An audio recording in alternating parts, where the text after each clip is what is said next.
하나님의 말씀은 히브리서 12장 1절에서 5절 말씀까지입니다. 하나님의 말씀은 히브리서 12장 1절에서 5절 말씀입니다. 이러므로 우리에게 구름같이 둘러싼 허다한 증인들이 있으니 모두 무거운 것과 얽매이기 쉬운 것을 벗어버리고 인내로서 우리 앞에 당한 경주를 하며 믿음의 주요 또 온전하게 하시는 이인 예수를 바라보자. 그는 그 앞에 있는 기쁨을 위하여 십자가를 참으사 부끄러움을 결치 아니하시더니 하나님의 보좌 우편에 앉으셨느니라. 너희가 피곤하여 낙심하지 않기 위하여 죄인들이 이같이 자기에게 거역한 일을 참으신 일을 생각하라. 너희가 죄와 싸우되 아직 피 흘리기까지 대항하지 아니하고 또 아들들에게 권면한 같이 너희에게 권면하신 말씀을 잊었도다. 일렀으되 내 아들아 주의 징계를 경히 여기지 말며 그에게 꾸지람을 받을 때에 낙심하지 말라. 아멘. 말씀 제목은 지금도 여전히 일하시는 하나님이라는 제목으로 말씀을 나누도록 하겠습니다. 지금도 여전히 일하시는 하나님이라는 제목으로 말씀을 나누도록 하겠습니다. 우리가 성경을 읽을 때 여러분 접속사가 굉장히 중요합니다. 이 지금 12장 1절에 이러므로라고 되어 있잖아요. 이러므로 그러면 당연히 11장을 좀 살펴봐야 되겠죠. 11장에 뭐가 나옵니까? 믿음의 사람들이 나옵니다. 근데 이 11장에 나오는 믿음의 사람들, 여기서 중요한 게 우리가 11장에 나오는 믿음의 전당에 있는 믿음의 사람들의 공통점이 있어요. 그게 뭘까요? 믿음으로 모든 것을 했다. 첫 번째 공통점. 그러나 두 번째 공통점은 모두가 고난 가운데 있었어요. 다시 말하면 아브라함은 갈 바를 알지 못하고 나와야 되는, 그러니까 막연함 속에서 움직여야 되는 여러 가지 위기와 고난과 문제 가운데서 그들이 믿음으로 이겨나갔다. 그리고 믿음으로 이렇게 되어졌다. 근데 이제 문제는 뭐가 문제냐면 믿음으로 이렇게 하나님 앞에 이렇게 나왔는데 믿음으로 하나님께 제사를 드렸는데 아벨이 죽어버렸다고요. 어처구니 없죠. 형손에 죽었어요. 근데 성경은 이렇게 말합니다. 믿음으로 아벨이 뭐 했다? 가인보다 더 나은 제사를 드렸다? 그런데 4절 보세요. 11장 4절 후반절 보시면 그가 죽었으나 그 믿음으로서 지금도 뭐하느니라? 말하느니라. 이게 굉장히 중요해요. 하나님이 내 인생에 지금도 일하고 계실까라고 하는 생각을 할 때가 있습니다. 왜? 막막하니까. 첫째는 내 환경이 좀 빨리 변하면 좋겠는데 그렇게 되지 않고 이 정도면 하나님이 나를 인도하시는 것 같은데 뭔가 좀 될 것 같은데 어느 시점에 되지 않을 때 이게 뭐지? 라고 생각하셔야 돼요. 그러면 그때 절망하거나 그냥 주눅들 필요가 없어요. 왜 그러냐면 하나님은 하나님의 사람을 인도할 때에 하나님 오시기에 더 최고의 최상의 길을 인도하길 원해요. 그런데 오늘날 우리가 많은 부분에 있어서 하나님의 인도를 받을 때에 잘 들으세요. 내가 원하는 인도를 받는 것과 하나님이 원하는 것으로 인도하는 것과 이 차이예요. 그러니까 나는 지금 딱 해줬으면 좋겠어. 그러니까 엘리야가 왜 무너졌냐면 엘리야가 하나님께 선지자로 부름을 받았고 수많은 기적을 일으켰던 선지자고 대단한 선지거든요. 근데 수냄여인 집에서 3년 동안이나 얻어먹으며 살아야 됐어요. 선지자가. 정말 이거 못할 짓이지. 선지자가 할 게 없어서 그것도 과부집에서 얻어먹고 살고 있는. 그러니까 왜 하나님은 어떤 길을 인도하실 때 우리가 생각하듯이 일사천리로 그냥 빵빵 터지게 인도해 주면 좋겠는데 왜 그렇게 하지 않을까? 왜? 그것은 하나님이 한 사람을 인도할 때에 혹은 한 인생을 인도할 때, 한 가정을 인도하고 교회를 인도하고 그 민족을 인도할 때에는 하나님의 목적에 부합하도록 하도록 주님이 끌고 나가는 거야. 다시 말하면 하나님이 우리에게 앞서서 일하고 계시고, 근데 그 일하시는 하나님이 일사천리로 막 잘 되듯이 팍팍팍 하는 경우도 있지요. 없진 않아요. 드물게.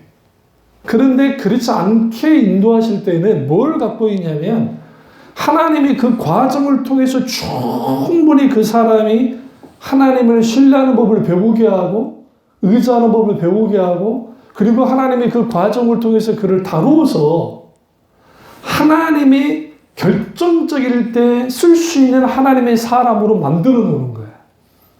그게 갈멜산 사건이고, 그게 갈멜산에서 불의 응답의 사건이고, 그리고 비가 내리는 사건이에요. 그런데 그런 하나님의 사람도 넘어지더라는 거죠. 왜? 이스라엘이 죽이겠다는 한마디 말에 의해서. 왜 그렇게 됐을까요? 막혔거든요. 엘리야가 보기에 이제는 모든 것은 끝이 났어요. 엘리야는 뭘 몰랐냐면, 나보다 앞서서 일하신 하나님을 알았어요. 어떻게 알았냐면, 기근을 들게 하는 거, 비가 내리게 하는 거, 불의 응답을 받는 것까지는 알았어요. 그거 실제로 일어났어요. 그러니까 이런 어마어마한 일이에요. 이 세상에 누가 그걸 경험을 했어요. 그런데 문제는 뭐냐면, 그 정도 됐으면 이제 바뀌어져야지. 북이스라엘이라는 나라가 회개하고 돌이키고 하나님께 나오고, 아합도 그렇고 이세벨도 그렇고 이세벨이 항복을 하면서 나 잘못했으니까 이제는 선지자여 내가 어떻게 해야 됩니까? 라고 하면 좋겠는데, 오히려 어떻게 하죠? 죽이러 들어요. 그러니까 엘리야가 어떻게 되느냐, 그 벽에 넘어져서 스스로를 가두고 도망치고 로덴나무 밑에서 죽기를 원하고 있는 그런 상태에 빠지는 겁니다. 그럼 여기서 오늘 본문에서 우리에게 구름같이 둘러싼 허다한 증인들이 있다. 어떤 증인들이? 지금도 여전히 일하셨던 하나님.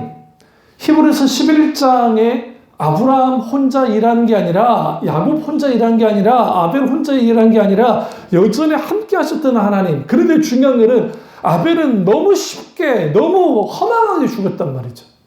근데 여전히 그의 믿음이 지금도 뭘 하느니라? 말을 하고 있다. 말을 한다 말은 무슨 말이냐면 강력한 영향력을 끼치고 있다는 거야. 이 세상 사람들이 하나님의 살아계심을 보여봐라고 나와요. 그리고 하나님이 없다라고 주장하는 사람도 많아요. 그런 나라들을 좀 들여다보세요. 종교화되어졌던 유럽이라는 나라, 그리고 덴마크 같은, 네덜란드 같은데 이제는 마약이고 뭐고 다 허용해줘요. 그냥 대마초 펴. 왜? 안 피게 하면 얘네들 이상한 마약상들한테 하니까 이제는 폐게 해줄게. 그 대신 개수 하루에 몇 개만 돼. 라고 하면서 팔아요. 합법적으로 팔아요. 가까이 있는 태국요? 태국 이제 마약 대마초 허용했어요.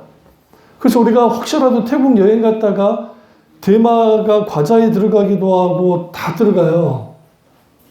우리도 모르게 그냥 과자 먹다가 대마를 먹을 수 있어요. 그러다가 혹시라도 인천공항에서 예를 들어 부추인 다수 중에 피 검사를 한다든지 소변 검사를 했을 때 그게 나올 수 있거든요. 그거 조심해야 돼요.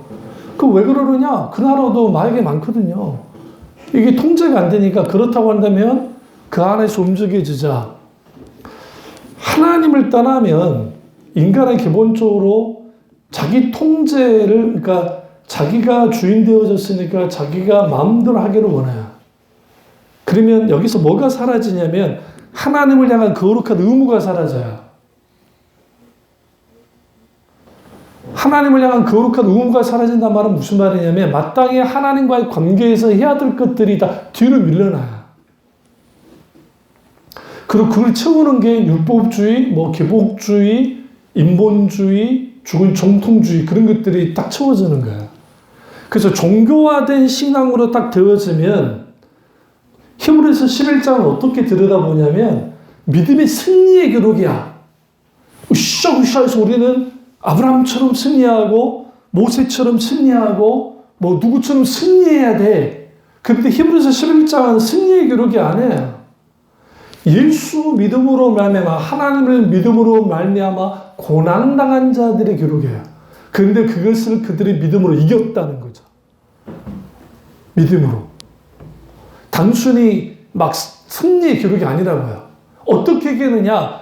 여전히 일하시는 하나님으로 말미암아 이겼다는 거예요. 내 신세가 차량하고 내가 별로 그저 그런 것 같아도 저는 자존감의 문제에 대해서 저는 그렇게 많이 느껴요. 저는 누가 만나고 나는 그렇게 자존감 떨어진 적은 없어요. 내 주위에도 큰 교회 목회하는 목사들이 있어요. 그리고 뭐 해도 근데 거기서 내가 주눅들 이유는 없어요. 왜냐하면 하나님이 원하는 것은 한 사람을 평가할 때 업적과 그 사람의 성과 가져가지 않아요. 오늘날 하나님의 상벌에 대한 오해를 갖고 있는 게 이런 말 들어보셨죠? 그 믿음으로 구원받고 충성함으로 복받자. 이게 소위 그러니까 이게 한국교회의 모토예요. 믿음으로 구원받고 우리가 충성 봉사해서 복을 받자. 그러면 그 복을 받는다 할 때 그 복이라는 게 뭐냐면 세상의 성공과 세상에 주어지는 그러한 것들이에요. 그래서 그걸 통해서 복을 누리며 사는 거 얼마나 좋은 것인가 그렇게 가르쳐놨어요. 근데 문제는 뭐가 문제가 되겠냐면 하나님이 이 세상에 우리가 살 때 원하는 게 뭐냐는 거예요.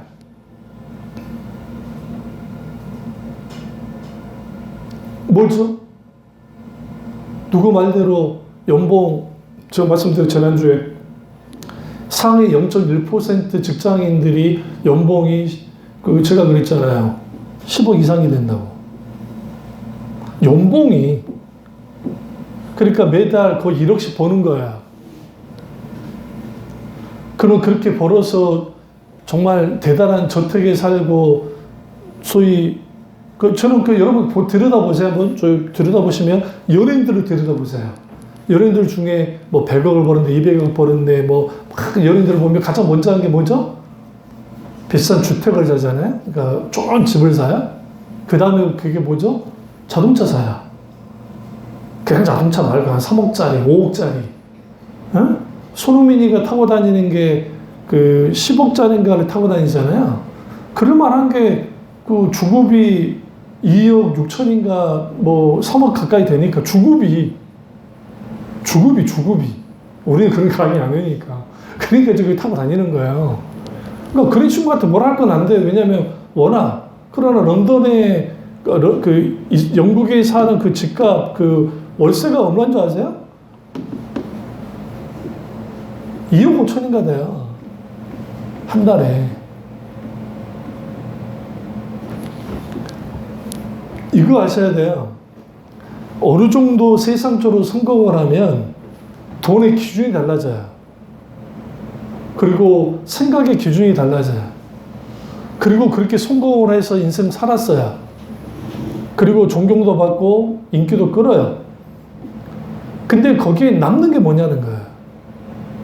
하나님과의 관계가 바로 되어 있지 못하면 인격자신 하나님을 만나고 그 하나님 안에서의 나와 함께 하시는 그 하나님을 경험하며 살지 못하면 그 모든 것들은 짐승의 삶이나 다를 게 하나도 없어요. 왜냐하면 짐승도 그냥 자기들이 그냥 먹고 살고 하고 그러고 끝나요.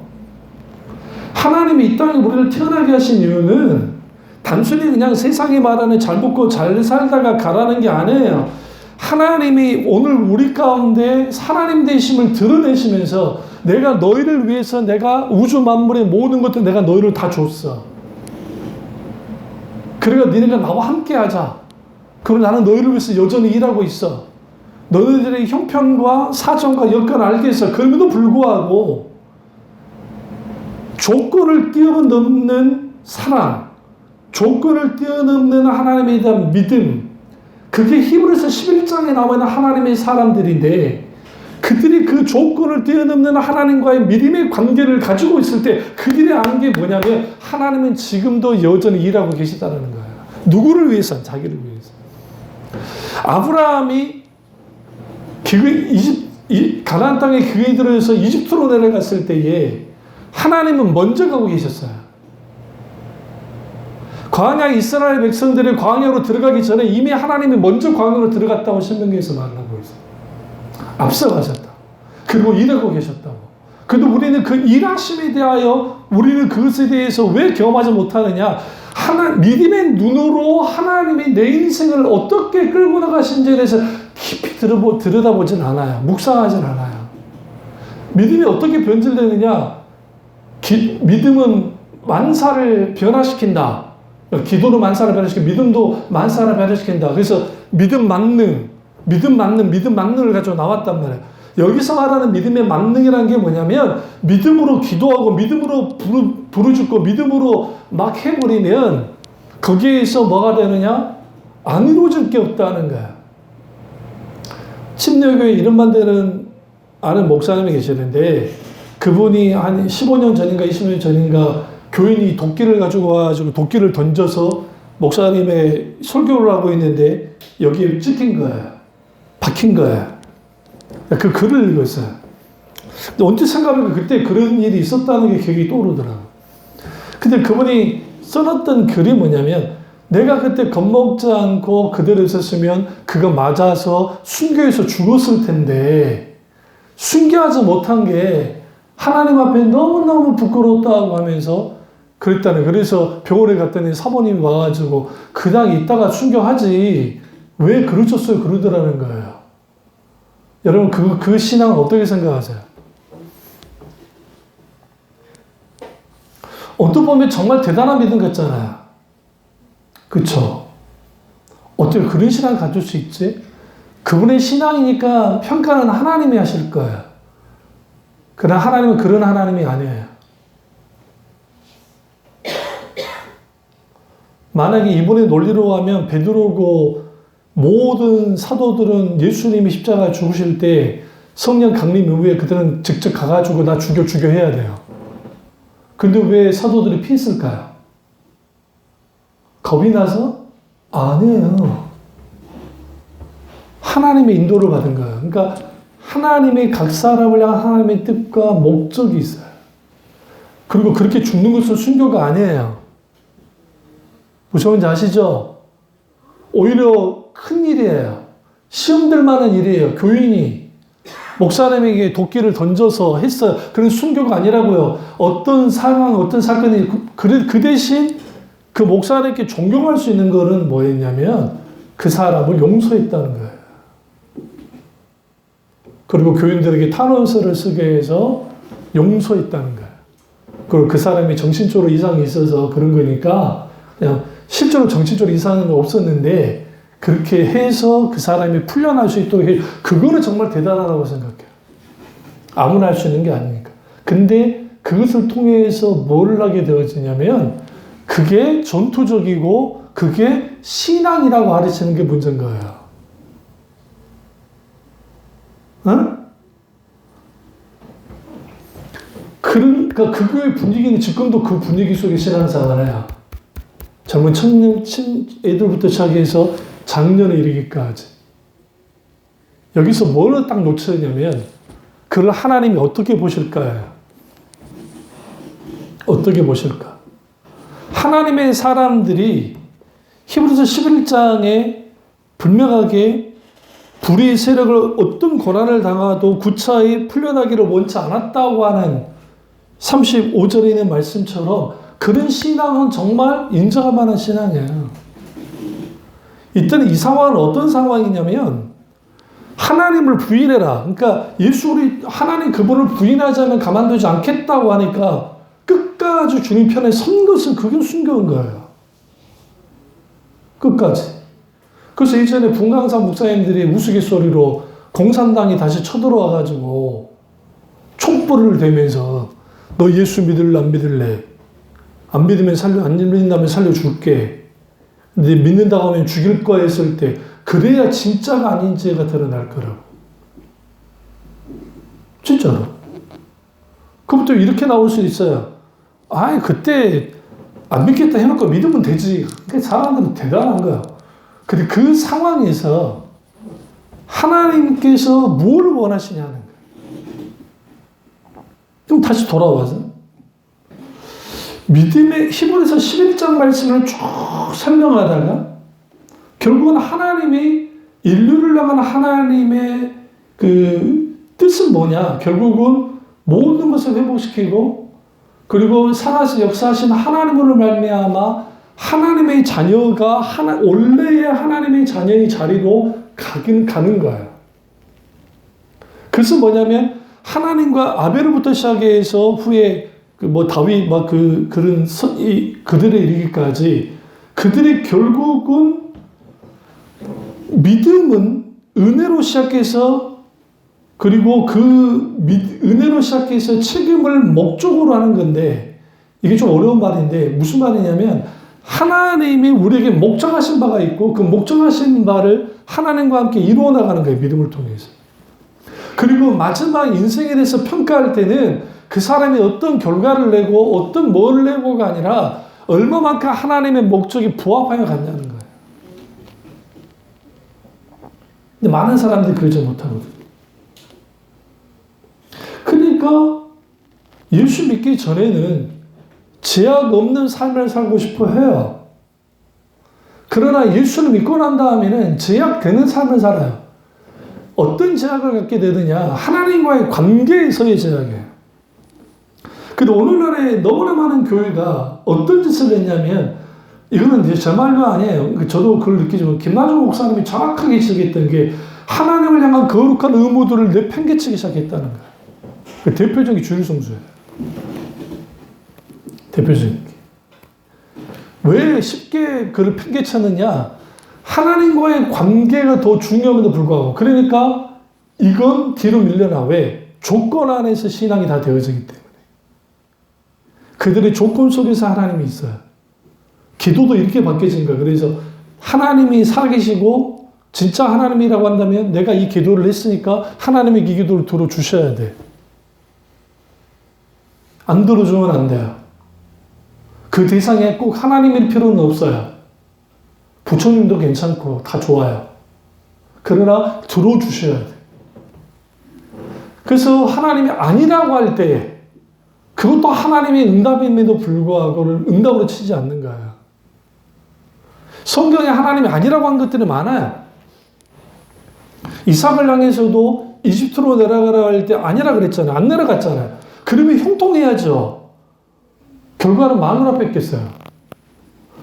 이집트 내려갔으면 안 뺏겼을 텐데 블레셋 땅으로 들어갔다가 마누라를 뺏겼다고요. 똑같이 아버지가 빼앗기듯이 똑같이 뺏겼어요. 여기서 사람들이 확 도는 거예요. 아니 하나님의 뜻대로 했는데 왜 마누라를 뺏겨? 근데 여기서 중요한 게 마누라는 뺏겼는데 완전히 뺏긴 게 아니에요. 하나님은 그것에 대해서 뭐 하죠? 건져내잖아요. 여기서 우리가 뭘 배우게 되냐면 우리는 쓰러진다, 실수한다, 죄를 짓는다, 넘어지기도 한다. 그런데 우리보다 앞서 행하시는 하나님, 일하시는 하나님이 내 인생을 책임지고 내 삶을 책임지고 내 모든 걸 책임지면서 나와 함께 가시는 거야. 이 세상에서 하나님과 나와 함께하는 삶을 사는 것이 하나님의 목적이에요. 그리고 구원이라는 것은 우리가 천국 간다는 그것을 영원한 삶으로 연장시키는 거예요. 근데 한국 교회가 이게 없어요.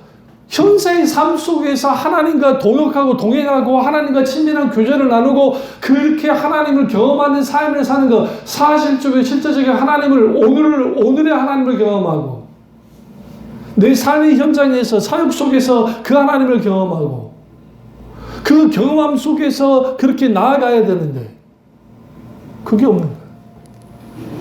우리 아들 이번에 수술을 할 때 제가 세브란스 병원에 딱 있으면서 우리나라에 있는 모든 사투리를 다 들었어요. 무슨 말이냐? 갑자기 전라도 사투리. 여자인데 아빠가 이제 그 병원에 왔나니까 전라도 사투리 구수하게 하더라고요. 아빠 뭐 먹을 거요? 응? 그러니까 아이 여기는 뭐 먹을 게 있간디? 그러니까 진짜 웃겼어. 그러니까 내가 앉아있다는지 그런 게 잘 들려요. 저는 이상하게 잘 들려. 그 아빠가 어디로 갈까? 그러니까 근데 여기 나간다고 있을까나이? 막 그러고 있고 또 경상도 분이 와가지고 또 사위가 조카인데 이모부하고 이모가 왔다고 해서 조카하고 그것도 비슷해. 뭐 이렇게 사람이 많아가지고 막 정신이 없는 거야. 그러면 이제 세브란스까지 왔다는 것은 병이 좀 상황이 안 좋으니까 오신 거잖아요. 거기에서 딱 앉아있다 보니까 한쪽 딱 이 스크롤 보니까 이 화면에 성경을 막 계속 막 하는 게 있더라고요. 할 일 없으니까 돌아다니면서 아들 나올 때까지 한 3시까지 그짓하고 돌아다니는 거예요. 거기서 기도도 하면서. 딱 보니 거기에 이제 뭐 수고하면 이제 다 내게로 내가 널 쉬게 하리라. 시편에 있는 말씀부터 시작해서 그 말씀들이 쭉쭉쭉쭉 나오는 거예요. 그러면서 거기서 쭉 들어보니까 뭐 저렇게 아픈 사람들이 많을까? 밖에 나왔을 때는 별로 모르겠는데 대학 병원만 가보면 아픈 사람이 정말 많거든. 그러면 거기에 한 인생을 살아올 때에 아예 꼬맹이부터 시작해서 나이 많은 할머니, 특별히 기억에 남는 게 거의 90세는 되신 것 같아요. 근데 휠체어를 타고 어떻게 내려왔어. 근데 나 그것도 처음 봤네. 조카인데, 남자의 조카인데, 확 오더니 할머니를, 있으니까 무릎 탁 끄면서 끌어안으면서 할머니 하더라고. 힘들지? 그리고 이제 같이 가서 이제 그때 따라갈 수는 없잖아. 다 아무리 궁금해. 그로부터 내가 이상한 인간이니까. 그래서 이제 그거 보면 아이고 야, 난 딸들은 여자들이 그런 거 내가 봤는데 아들 남자는 또 저런 애들이 있네.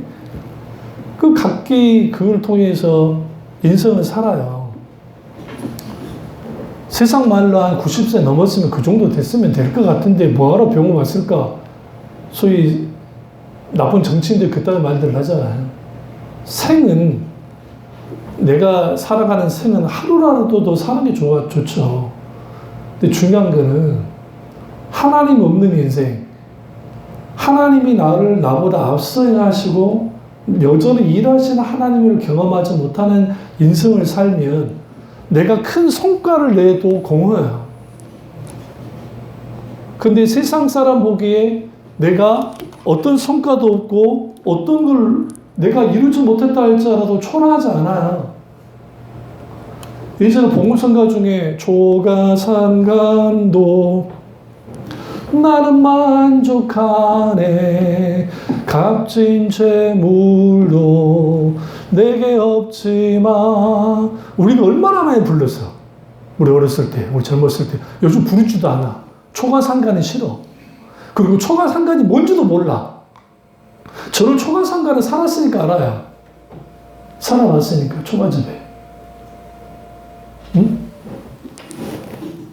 정말 여러분 초가상구도 만족하십니까?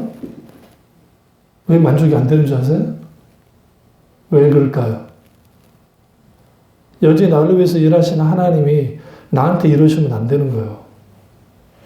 내가 얼마나 이렇게 했는데 이 정도 했으면 하나님이 이 정도 해주셔야지. 근데 하나님이 이걸 기억하게 야 알아 아는데 성경에서는 규모에 맞게 이걸 이제 규모에 맞다는 표현이 뭐냐면 그 사람의 수준에 맞게 하나님이 반응해줘요.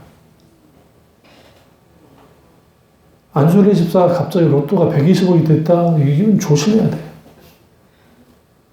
갑자기 그냥 재미로 누가 줘서 산 것도 아니고 줬는데 예를 들어 요즘 150억도 안 되지만 그럼 세금 이자 다 빼면은 거의 한 80억 받는다고 생각하고 그러면 얼마나 좋아요. 그때 교회를 생각한다? 큰 인정해 주지. 근데 딱 그게 되면 사람들이 높아집니다. 자기도 모르게. 돈의 힘이라는 게 그거에 있어요. 명예, 권력, 이러한 힘들이 그렇게 사람들을 만들어요.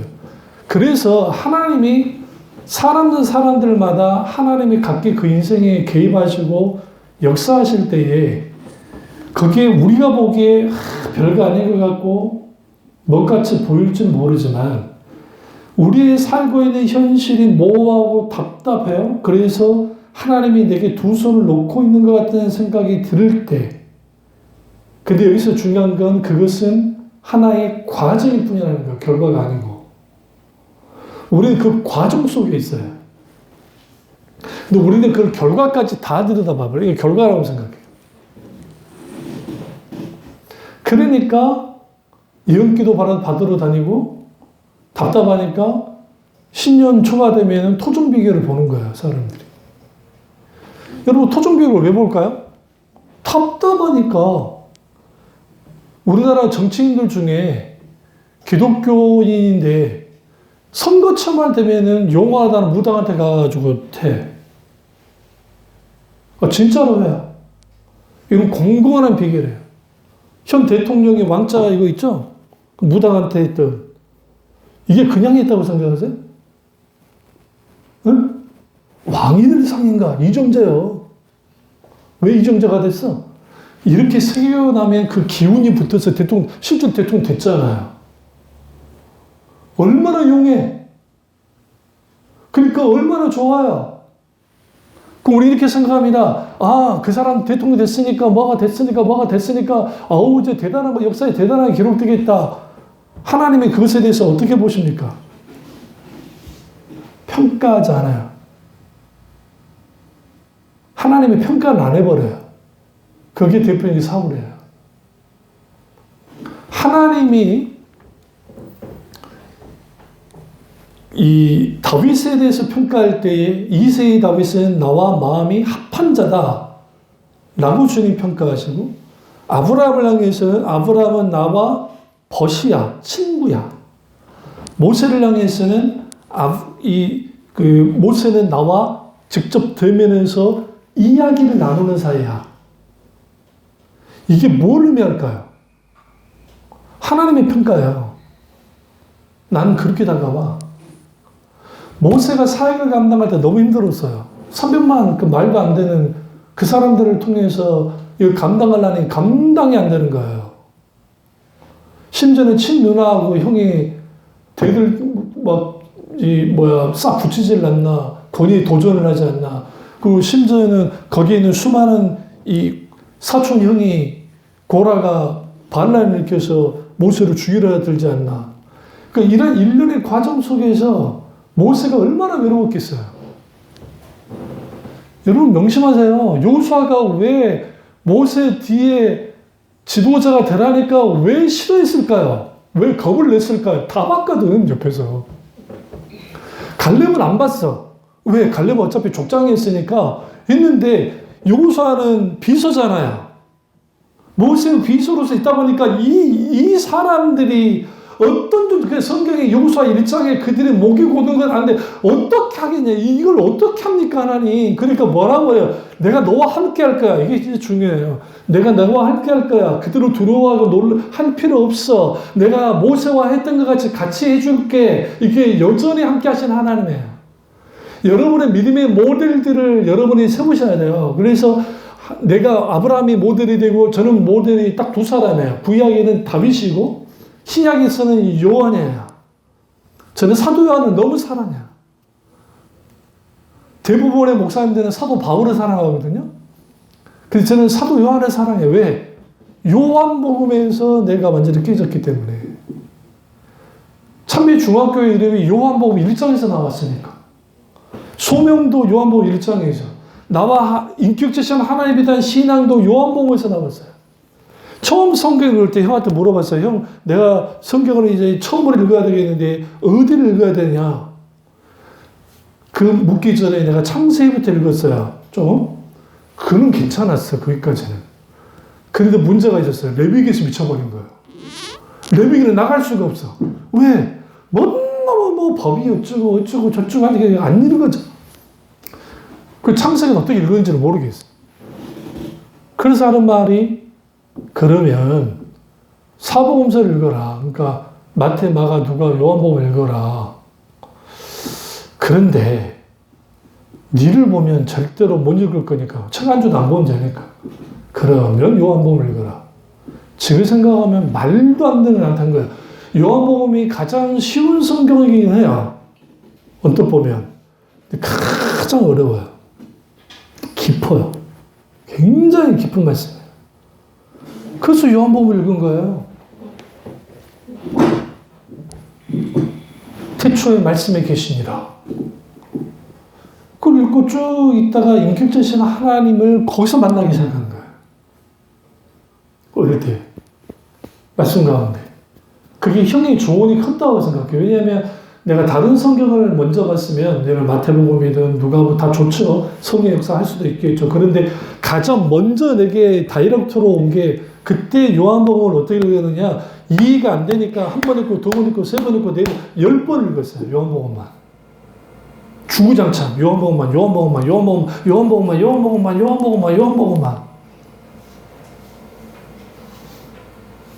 그때 떠오르는 거. 왜 우리 집은 이러지?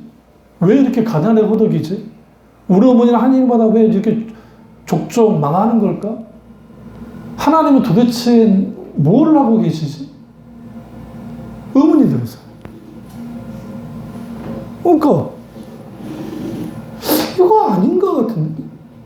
그러다가 요한복음에서 내가 너희 안에 가고 너희가 내 안에 거하라는 말씀이 있어요. 이거 인마디에 나와 함께 하신 하나님. 그 나와 함께 하신 하나님이 뭔가에 대한 묵상을 하기 시작했어요. 그리고 여러 가지 이제 뭡니까? 그때는 어린아이니까 깊이까지는 하지 못했을지 모르지만 그렇다고 한다면 내 주위에서 이제 이거예요. 내 앞에, 내 옆에, 내 양 옆에, 내 뒤에 하나님이 계실까라는 생각을 했어요. 이게 이제 애다운 생각이에요. 그러니까 내 앞에를 들여다봐도 안 보여. 옆에 들여다봐도 안 보여. 뒤에 들여다봐도 안 보여. 그런데 성경을 쭉 읽다가 예수 그리스도님이 가셨던 그 길, 그럼 어디서 깨졌느냐? 예수 그리스도를 버리신 하나님을 내가 본 거예요. 왜 하나님은 그의 아들 예수 그리스도를 버려야만 했는가? 성경에서는 버림당한 바 되어졌다고 성경 말하잖아요. 사도 바울이 이 부분을 로마서에 말하거든요. 버림바 되어져요. 그럼 누구를 위해서 버림바 되어졌는가 할 때에 그게 나를 위해서. 근데 그때 나라는 안성욱은 완전히 이 자격지심 덩어리에 모든 그 덩어리에 있는 난데 왜 나지? 그때 성령이 조명하신 게 이거였어요. 누구도 안 가르쳐줘. 그런 설교를 들어본 적도 없어요. 너는 예수만한 가치가 있으니까. 그리스도만한 가치가 있기 때문에. 너의 가치는 내 아들 예수의 가치야. 그때 떠오르게 하신 게 그거예요. 대한민국 그 당시 인구가 5천만은 아니었으니까 어쨌든 4,500만 들더라? 4,500만 중에 하나로 너를 볼 거라고 생각하냐? 아니야. 넌 유일한 존재로 내가 봐. 그게 저 신앙의 뼈대야. 뼈대. 그래서 하나님이 우리 가운데 역사하실 때 왜 나를 위해서 일하실까? 첫째 이유, 나를 만들어 가려고. 어떻게 만들어 가려고? 개구성시키기로? 아니에요. 하나님 보시기에 좋은 사람으로 만들어 가려고. 그 만들어 갔던 사람이 모세고 다윗이고 아브라함이에요. 그러면 모세 실수 없었나요? 다윗 실수 없었나요? 아브라함 실수 없었나? 있었어요. 넘어졌어요. 그러니까 여러분 걱정하지 마. 여러분 신앙생활 하다가 넘어질 수 있고 실수할 수 있고 죄질 수 있어요. 응? 다만 누구 안에서? 주님 안에서 하면 돼요. 주님 안에서. 그렇게 되어지면 내가 지금 이 답답한 현실, 상황과 환경과 여건, 이 부분에 대하여 하나님께 가지고 나가서 기도를 하는 거예요. 왜 기도를 하나요? 해야죠. 내가 지금 어떤 일들을 해야 되고 뭘 하는데 하나님 이 부분이 있고 있습니다. 하나님 길을 열어주십시오. 그 기도 잘못된 거 아니라니까요. 근데 그 기도만 하면 문제가 된다는 거예요. 그러니까 하나님의 손만을 구하니까 문제인 것이지 우리의 필요를 구하는 것 자체가 잘못된 게 아니에요. 우리는 반드시 구해야 돼요. 실제로 그러한 것들이 하나님을 통해서 이루어질 때가 있어요. 정확하게 우리 예수 섬기는 부분에 대해서 우리 아들 병원에 있는데 하나님이 그걸 통해서 또 나한테 섬기게 할 수 있는 그걸 하나님이 그것도 정말 놀라워. 나 부처 말하진 않지만. 그러니까 그런 것들이 그게 뭐 언뜻 그냥 우연히 뭐가 어떻게 안 해요. 이거지 지 엄마 응? 마음 안 아프겠습니다. 용돈 줬을 거예요. 나 금방까지 갔다가 내가 저가 그럼 안 되겠다 싶어 내가 안 준 거예요. 안 그랬으면 몰래라도 지 엄마 모르게 꼬아줘라 했거든. 근데 우리가 여기서 하나님이 한 사람을 딱 인도할 때 그리스도 하나님의 자녀를 인도할 때에는 내가 목표를 세워서 이렇게 하겠다라고 해서 이룰 수 있는 사람은 드물어요. 그래서 성경에 로마서에서 문볼 좋은 자, 그 다음에 뛰어난 자, 지혜로운 자가 많지 아니하며. 근데 하나님은 미련한 자를 고르는데 미련한 자를 들어서 지혜로운 자를 부끄럽게 하고 약한 자를 들어서 강한 자를 이기게 하신 하나님. 그 하나님이 어떻게 하시느냐? 하나님의 자녀와 여전히 함께 하시고 일하시기 때문에. 근데 우리는 그것을 무시하고 그것에 대해서 생각지 않고 묵상하지 않고 그것에 대해서 하나님께 열어서 하나님께 마땅히 내 삶을 열어드리지 않으니까 내 삶을 개방하지 않으니까 그분과 함께 하지 않으니까 어떻게 되느냐? 고립되는 거예요. 그럼 하나님은 고립된 그 사람을 내버려 놔둡니까? 그렇지는 않아요. 여전히 우리를 돌보고 계세요. 돌보시는데 문제는 뭐냐면 하나님과 함께 하지 못한다고요. 그러니까 우리에게 주어지는 기회들이 있고 여러 가지 오는데 하나님이 인도함이 있는데 그걸 캐치를 못하는 거예요. 왜? 하나님이 지금 이렇게 해야 돼, 저렇게 해야 되라고 하는데 듣지 못해. 그게 대표인 게 발람이에요. 이번에 끝내겠습니다. 발람이 모압의 거짓 선지자죠. 그러니까 이방 선지자예요. 이방 제사장이라고 보는 게 같아요. 제사장. 근데 하나님이 발람에게 나타나요. 그럼 바락이라는 왕이 발람이라는 정말 유명한 올라오는 박수무당한테 뭘 했냐면 야 이스라엘 저 조주 좀 해주라. 조주를 내서 벌을 좀 받게 해주라. 그래서 이제 조주를 하려고 발람이 딱 해서 이제 조주를 딱 하려니까 하나님이 그에게 말씀하시는 거예요. 너는 감히 내가 선택된 백성에 대해 저주하지 마라. 여러분 굳이 하나님이 이렇게 하실 필요가 있을까요? 그게 하나님의 선지자도 아닌데 왜 이방 선지자에게 나타나 그랬을까? 그것은 이유는 딱 한 가지예요. 이스라엘 백성들을 위하여 함께 하신 하나님이 여전히 일하시는 하나님이 어떤 분인지를 분명히 드러내고 있고 또 하나는 하나님이 한 인생에 개입하실 때 잘 들으세요. 이건 정말 중요한 거예요. 내 인생에 이것이 하나님의 계획과 목적 가운데 내 상황과 환경과 여건과 이 모든 것이 하나님이 마땅히 이 부분에 대해서 책임져야 될 것을 만들어내야 돼요. 그게 믿음이에요. 믿음이라고요. 삼손, 그 문제 많은 삼손, 그리고 기도원, 사삭감도 아니에요. 하나님 걱정이, 하나님 힘만 쓴 정말 대책 없는 사람? 그런데 하나님은 그 둘을 딱 들어봤을 때 하나님이 그와 함께해요. 그들과. 함께하고 함께 해주니까 하나님이 끝까지 한 인생을 어떻게 하냐면 책임지면서 그 인생이 그렇게 되도록 끌고 나가요. 근데 거기에는 이제 여러 가지 실수도 하고 그것도 있긴 하지만 그런 끝까지 하나님이 포기하지 않는 사람, 포기하지 않는 하나님의 은혜와 인자하심을 통해서 이루어버린단 말이에요. 그게 히브리서 11장인 믿음의 사람들의 기록입니다. 그들의 믿음이 대단해가지고 으쌰으쌰 해가지고 믿음의 사람이 된 게 아니에요. 여전히 지금도 역사하는 하나님 그들과 함께 하셨고 그들의 믿음으로 하나님께 반응함을 통해서 그들의 삶, 그들의 인생, 그들의 일, 그들의 어떠한 것들에 대하여 하나님이 책임지는 제신의 하나님이셨기 때문에 그 모든 것들을 하나님께 개방하고 딱 드린 거예요. 아브라함의 가정사가 구속사가 됐던 이유가 그거고 다윗이라는 한 인물을 통해서 하나님이 어떻게 메시아가 오게 되는 일련의 과정에 대해서 하셨던 것들이 결국은 지금도 여전히 일하시는 하나님, 그 하나님과 함께 반응하고 함께 나의 모든 것들을 의탁하고 맡겨버려야 돼요. 그리고 그분이 지시하는 대로 한 걸음 한 걸음 믿음의 발걸음을 가면 돼요. 그 한 걸음이 중요해요.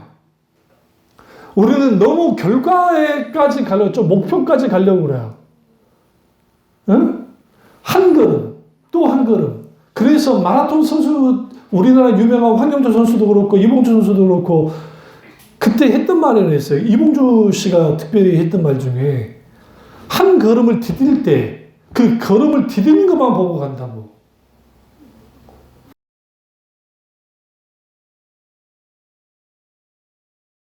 킬로를 보고 뛰는 게 아니라 그래서 직구전한 사람이 물었어요. 혹시 달리다가 30km 남았다 막 써 있잖아요. 40km 남았다 보세요. 처음에는 보인대요. 그리고 본대요. 근데 35km 정도 되면은 사람의 한계가 와요. 응? 그 다음부터는 안 봐요. 그러니까 이제 전략적으로 저희들끼리 1등하는 전략적으로 모르지만 안 보고 나와 함께 뛰는 사람하고 호흡을 맞추면서 가는 거야. 나보다 잘 뛰는 사람, 잘 뛰는 사람한테 호흡을 맞추고 그게 하나님이 우리 가운데 앞서서 주님이 뛰시고 내가 그 하나님과 같이 발 맞추는 거야. 그러면서 근데 우리 하나님은 다른 분과 달라. 우리한테 발을 맞춰줘요. 근데 우리가 멈춰버리고 마라톤에서 경주를 중간에 쉬어버리잖아요. 못 떠요.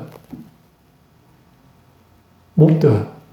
그래서 물을 이렇게 탁 했을 때도 그들이 터프에서가 아니라 떠야 돼요. 뛰면서 마셔야 돼요. 그리고 가는 거예요. 던지고 그 다음에 또 마시고 던지고 계속 나는 해야 돼요. 산을 올라갈 때도 마찬가지예요. 중간에 쉬어버리면 못 올라가요. 마찬가지로 우리 믿음의 경주를 오늘 하나님의 사람들이 허다한 자들이 믿음의 경주를 했는데 믿음의 경주를 하면 돼요. 내가 믿음의 경주를 해나가기 시작할 때 지금도 여전히 일하시는 하나님이 나와 일하심이 분명하니까 내가 하나님 그분을 의지하고 신뢰함으로 내 모든 것들을 내어드리고 하나님이 함께 하시라고 하면서 믿음으로 스텝을 밟으면서 한 걸음 한 걸음 나가면 돼요. 후의 열매, 후의 결과는 하나님을 통해서 이루어져요. 그것이 어마어마하게 큰다 할때도 교만해지지 않아요. 별로 좀 덜 한다고 낭망하지 않아요. 왜? 하나님과 함께 있기 때문에. 이 은혜가 저와 여러분에게로 주면으로 축원합니다. 기도하겠습니다. 기도하실 때 이 말씀이 나의 말씀이자 우리 말씀 되게 기도하겠습니다.